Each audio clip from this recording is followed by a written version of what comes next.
if you were to make a list of people that have been mentioned the most on this podcast, Scam Artist owner Sujit would probably be on the top of that list. And in episode 92, the guy sat down with him and Sujit got really candid and shared his thoughts on big DJs leaving Scam like Vice and R.O.A.D. Has there ever been a time, like, honestly, like, if I left, I know you'd be heartbroken and stuff like that. You know what I'm saying? Truth be told, anytime someone leaves, right, I kind of like, there's been times when I've been disappointed that people have left because I felt like I've done a great job. Yeah. And there's been other times when people have left because, you know, like, I don't kick people off, but the truth be told, you know, my attorney told me once, he was like, at the end of the year, he looks at his roster, his clients.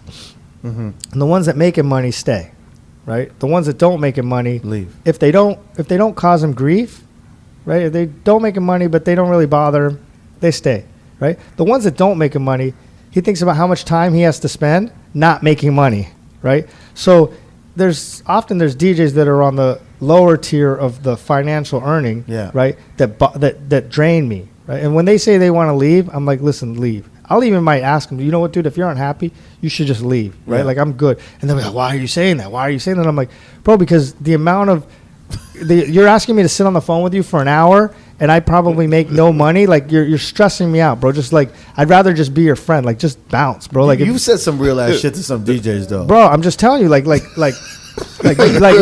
no, you gotta understand, in the middle of my day, people want to have a conversation for an hour about their calendar. And I'm like, bro, like if you believe that I'm going to stop my day and I'm going to start working on your calendar for 4 hours and you're averaging $500-700 a night, you are playing yourself. I'm not going to do it, right? You are playing yourself, right? Can someone in my office assign? Can you do?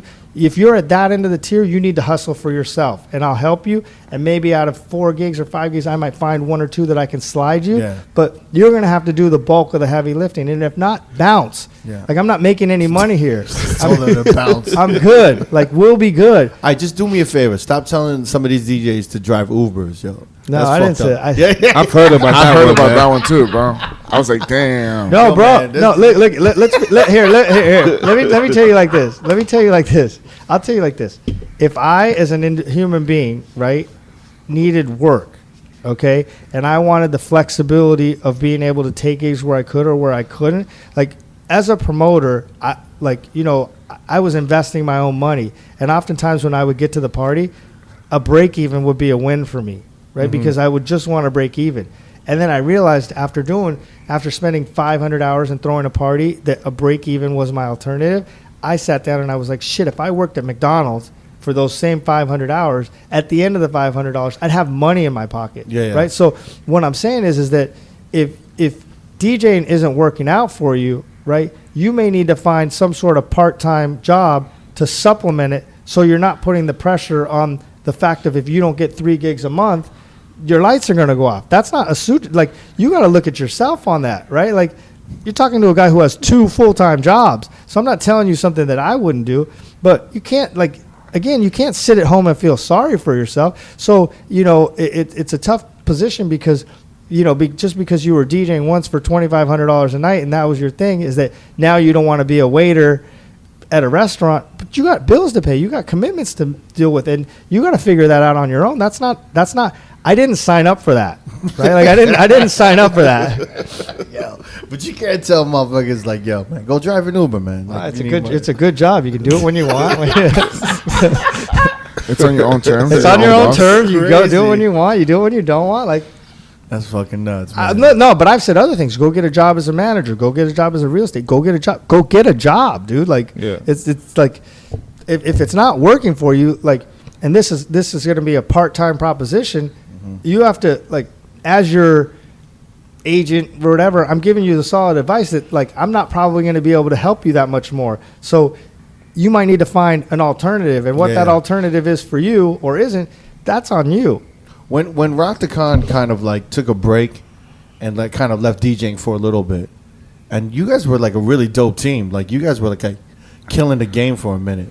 Was there a part of you that was like, damn, like, I mean, he was great. He was crushing it. I mean, No, because you know what? At the end of the day, I'm supportive of people, and I like had he left me for another agency, then I would have been bummed out because I thought I was doing everything for him. Right. I was providing resources, and we had a rhythm. We were doing great. Had he left me for another agency, I think that would have been a bummer. He left me for a life change, and for that, I have nothing but respect. Right, like so. And then when he did decide to come back to DJing, his first call was to me. Yeah. I was just at a different place in my life, and he was at a different place in his life, and he needed to do what he needs to do for him. And for that, there's no, like, when I see him, it's all love. Like I don't think that there's anything iffy or shady about that. There's been people that I've looked at their calendars and they've been winners, and then I've watched them leave me, and then they've turned into not as good or different.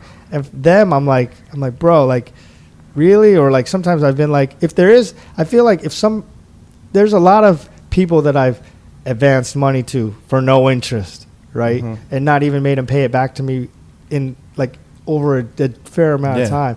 I've done people IRS liens. I mean, I went through a tax, like a huge. I wasn't saying you because I don't remember, but I dealt with people's IRS liens. I went at some point, like maybe 10 years ago, or like I went through like a bad IRS thing, and you lent me 5 Gs. And exactly.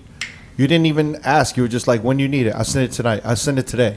Exactly. And it was in my bank, the next day, you know. So I've done things for people. I've child support, tax liens. I don't even remember that, but good to know. I'll hold that. That shit. Because at the time, I'm like, God, this motherfucker's such an asshole, man. Like, sometimes he's so brash. And then I was like, yo, man, I might need like do you think you could like, front me some money? Like, without a question, I got you. And I was like, oh, shit.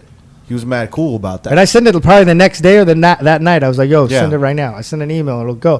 But that's the thing is, like, I've done for people a lot. And then when, like, in some instances where if it's not going the right way, rather than the first call be I'm leaving, the first call, I'll say it, Sid Vicious, right?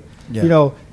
The way he left SKAM is almost the perfect way to do it, right? Like, we met so many times about how to fix it and how to fix it. And I tried so hard to fix it, but I just couldn't fix it. So when he finally left, I didn't feel like he was leaving me. I felt like I had been given every opportunity to do what I could for him, and I just couldn't do for him anymore. So his decision to leave me or for us to stop working together, there was no ever like, what a dick. This guy fucked. Like, I took it. Like, he was more than gracious with how he handled me. And so for that, I was very respectful of, and like, if I see him, like, and again, he's in a different place in his life. He's married. He's a different guy now. So like, I just feel like it's how you handle the situation. Right. Did you, you had to, like, there was so much history with you and Vice. And when he left SKAM, like, that must have like, it must have been, it must have hurt you more personally. I'm really curious about that. Well, I kind of knew it was coming like 3 or 4 years before, just because we were growing apart, right? So personally, or business wise. Probably personally, right?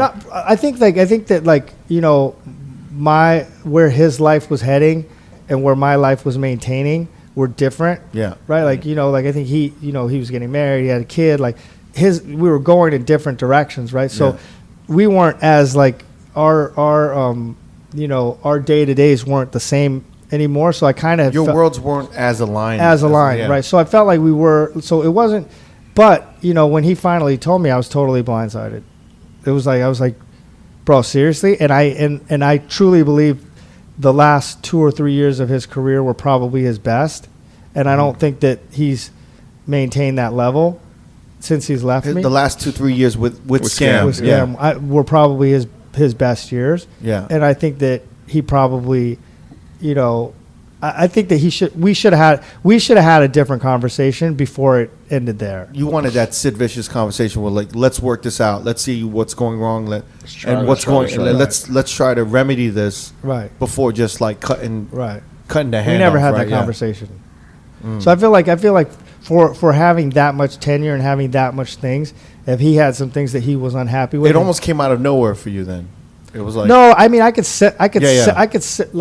sense that we weren't, like, there was when we were rolling, it's kind of like what you said with Little John, right? You're saying if there was a let's say a $5,000 opportunity, like, would I need to run that by him? No, because we have such a rhythm right now. Yeah.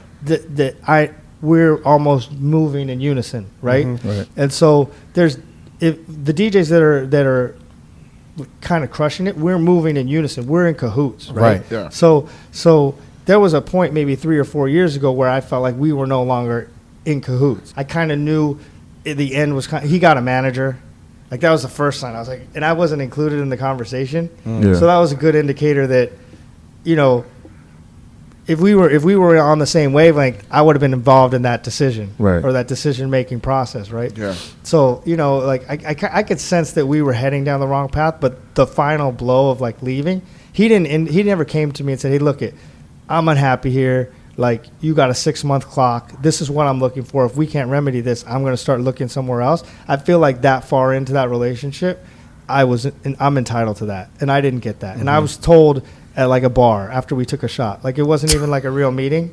That's fucked. Oh, Like y'all was hanging out when he. Yeah, he was like, "Yo, you around? Can we catch up?" And I was like, "Yeah, cool. I'm over here drinking with some friends." And he came over, and then he was like, "Yo, I need to talk to you." We went to the bar, and he was like, "Yo," and I was like, I already had 2 shots. I was kind of like, "Fuck you, bro." Like,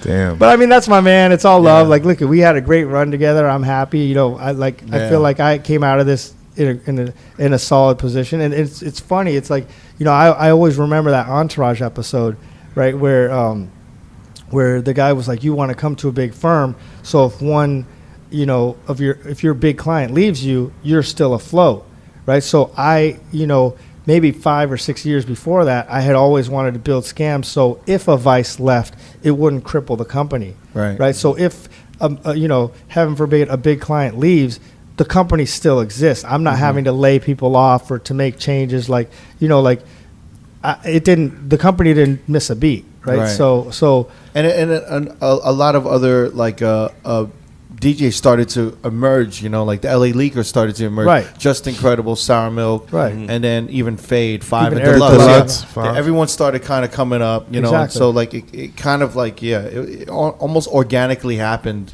If you want to check the full episode of this clip, click the video on the left. Or if you'd like to continue watching more road clips, click the video on the right. Don't forget to subscribe to our YouTube page and get updated on new clips and videos from R.O.A.D Podcast throughout the week. Peace.